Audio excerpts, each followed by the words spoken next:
পূর্ব সিংভূম জেলায় 2026 সালে ঝাড়খণ্ড বোর্ডের মাধ্যমিক ও উচ্চ মাধ্যমিক পরীক্ষার প্রস্তুতি শুরু হয়েছে। আগামী বছরের ফেব্রুয়ারির প্রথম সপ্তাহে পরীক্ষা শুরু হবে।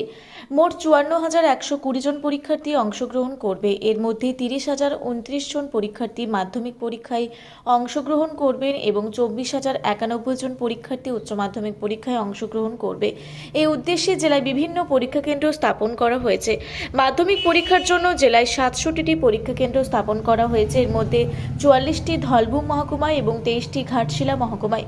উচ্চ মাধ্যমিক পরীক্ষার জন্য মোট 34টি পরীক্ষা কেন্দ্র স্থাপন করা হয়েছে। এর মধ্যে 22টি ধলভূম মহকুমায় এবং 12টি ঘাটশিলা মহকুমায়।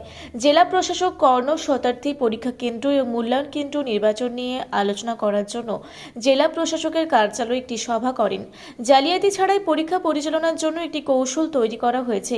জেলা প্রশাসক কর্ণ শতার্থী জানান যে ঝাড়খণ্ড বোর্ড পরীক্ষা পরিচালনার জন্য প্রশাসনিক প্রস্তুতি চলছে। পরীক্ষা কেন্দ্রগুলিতে পরিষ্কার পরিচ্ছন্নতা, পানীয় জল, আলো, শৌচাগার, আসন ব্যবস্থা, সিসিটিভি এবং নিরাপত্তা ব্যবস্থা পর্যালোচনা করা হয়েছে। সংশ্লিষ্ট কর্মকর্তাদের নির্দেশ জারি করা হয়েছে। এই বিষয়টি মাথায় রেখে প্রস্তুতি শুরু করা হয়েছে।